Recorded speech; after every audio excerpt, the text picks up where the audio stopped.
தியானத்தில் உட்காரும் போது ஒரு எண்ணம் உதிக்கிறது, உடனே நம்மை மறந்து விடுகிறோம். எண்ணத்தில் ஈடுபட்டு அதை பின்தொடர்கிறோம்.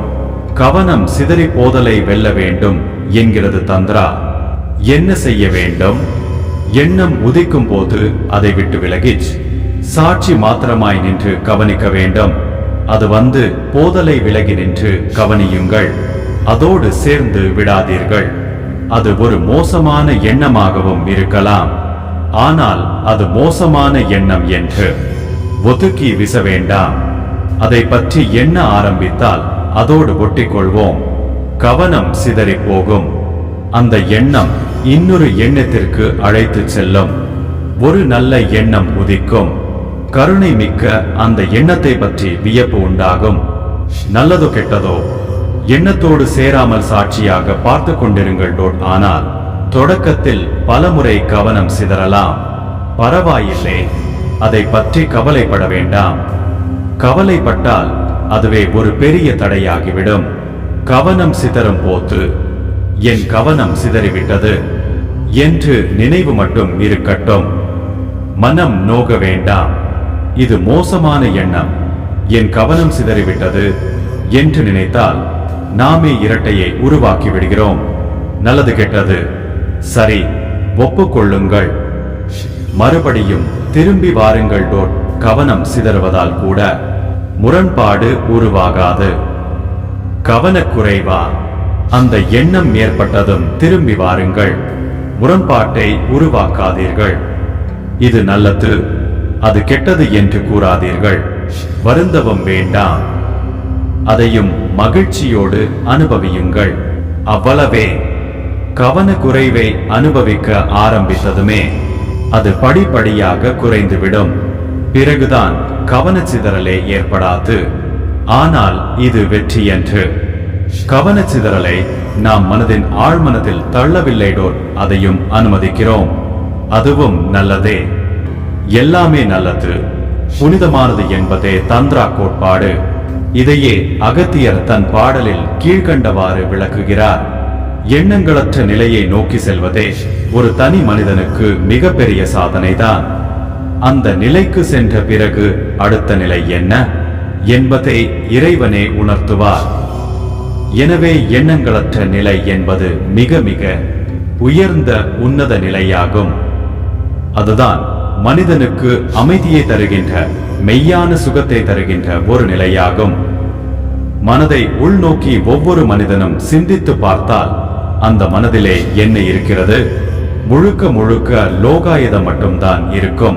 அந்த லோகாயுதத்தை அவன் விட்டுவிட்டால் மனதிலே பெரும்பாலும் வெற்றிடம் இருக்கும். எனவே அதை மேலெழுந்த வாரியாக விடாமல் அழுத்தந்திருத்தமாக விடுவதற்குண்டான முயற்சியிலே மனிதன் இறங்கினால் கட்டாயம் அவன் ஒரு நல்ல மேல்நிலையை நோக்கி செல்வதற்கு வாய்ப்பு இருக்கிறது. எனவே அந்த நிலை தாண்டி இறை இருந்தாலும் இந்த எண்ணங்களற்ற நிலையை நோக்கி முதலில கடவுளிடம் பிரார்த்தனை செய்வது எப்படி? ஒருவன் கடவுளிடம் எதற்காக பிரார்த்தனை செய்ய வேண்டும்? கடவுளுக்கு உங்கள் பிரார்த்தனை தேவையில்லை. உங்கள் பிரார்த்தனைகள் வழக்கமாக உங்கள் ஆசைகளின் வெளிப்பாடாகவும் உங்கள் வேண்டுகோளாகவும் உங்களுடைய புகார்களை வெளிப்படுத்தக்கூடியதாகவும் தானே இருக்கும். பிரார்த்தனை என்ற பெயரில் மக்கள் இதைத்தானே செய்து கொண்டு இருக்கிறார்கள். புகார் சொல்வது, புகார் சொல்வது, புகார் சொல்லிக் கொண்டே இருப்பது. பிறகு இப்படியெல்லாம் நடக்கக்கூடாது என்று கடவுள் புத்தி சொல்லும் வகையில் புலம்ப தொடங்கி விடுகிறீர்கள். அது மட்டுமல்லாமல் கடவுளை பற்றிய எந்த ஒரு அம்சமும் உங்களுக்கு தெரியாது. உங்களுக்கு தெரியாத ஒன்றிடம் உங்களால் எப்படி பிரார்த்திக்க முடியும்? ஒரு தெரியாத கடவுளை உங்களால் எப்படி நேசிக்க முடியும்? உங்கள் பிரார்த்தனை என்பது வெறுமனே ஒரு சம்பிரதாயமாகத்தான் இருக்கும். கடவுள் இப்பொழுது முக்கியம் இல்லை. முதலில் உங்களுக்கு தேவை தியானம் மட்டுமே. தியானம் என்பது முற்றிலும் வேறான ஒரு பரிமாணம்.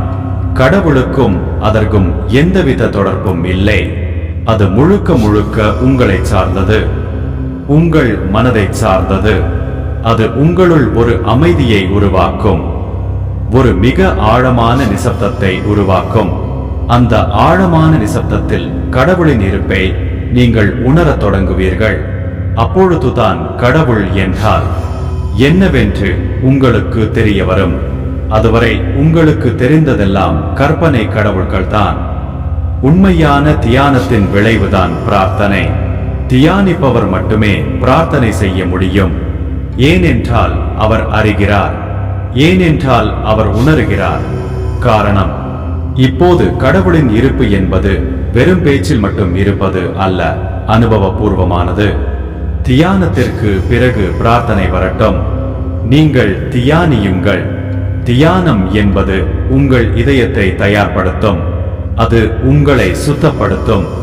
உங்கள் சிந்தனைகளில் இருந்து உங்களை சுத்தப்படுத்தும். காலங்காலமாக ஜென்ம ஜென்மமாக உங்கள் தலையில் நீங்கள் தேக்கி வைத்திருக்கும் குப்பைகள் அனைத்தைகள் அது வெளியே தூக்கி எறியும். தியானம் என்பது ஒரு ரோஜா படுக்கையை நிலத்தில் உருவாக்குவது போன்றது. பிரார்த்தனை என்பது ஒரு ரோஜாவை போன்றது. முதலில் நீங்கள் நிலத்தை தயார்படுத்த வேண்டும்.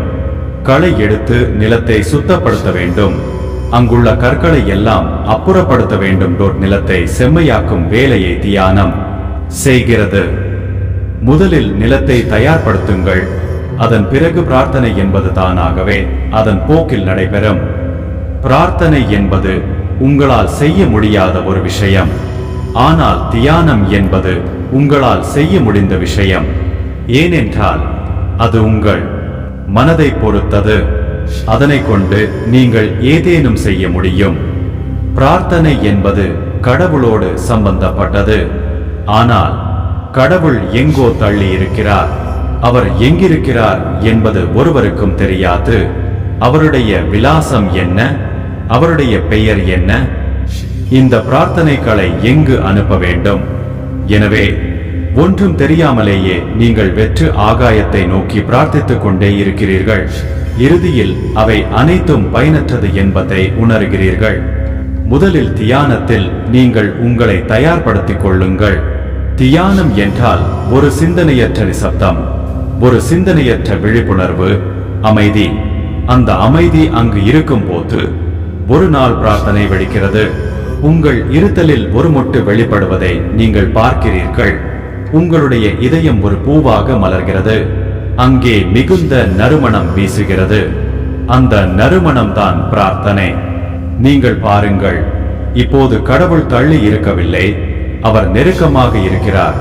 உங்களுடைய மலர்ச்சி அதற்கான பாலத்தை அமைத்திருக்கிறது. தியானம் இல்லாத பிரார்த்தனைகள் எல்லாம் வெறும் சம்பிரதாயமானவை, முட்டாள்தனமானவை. தியானம் இல்லாத பிரார்த்தனைகள் அர்த்தமற்றவை, நேரத்தையும் சக்தியையும் வாழ்க்கையையும் வீணாக்குபவை. முதலில் நீங்கள் உங்கள் மீது அதிகளவு சிரத்தை எடுத்துக்கொள்ள வேண்டும். ஒரே ஒரு விஷயத்தில் மட்டுமே முழுக்க முழுக்க கவனம் செலுத்த வேண்டும். மனதை எப்படி கைவிடுவது? மனதை முழுமையாக கைவிடும் போது பிரார்த்தனை எழும். தியானிப்பவர்க்கு கிடைக்கும் வெகுமதிதான் பிரார்த்தனை. அது ஒரு விளைவு. பிரார்த்தனையின் அர்த்தம் பிரபஞ்ச மனதுடன் கொள்ளும் உரையாடல் என்பதுதான். உங்கள் மனதை கைவிடும் பொழுது பிரபஞ்ச மனம் உங்களுக்குள் எழும். காத்திருங்கள், பொறுமையாக இருங்கள். முதலில் அந்த உரையாடலுக்கு தேவையான தகுதியை பெறுங்கள். அதன் பிறகு நீங்கள் எங்கும் செல்ல தேவையில்லை. வாருங்கள், அனைவரும் தியானிப்போம்.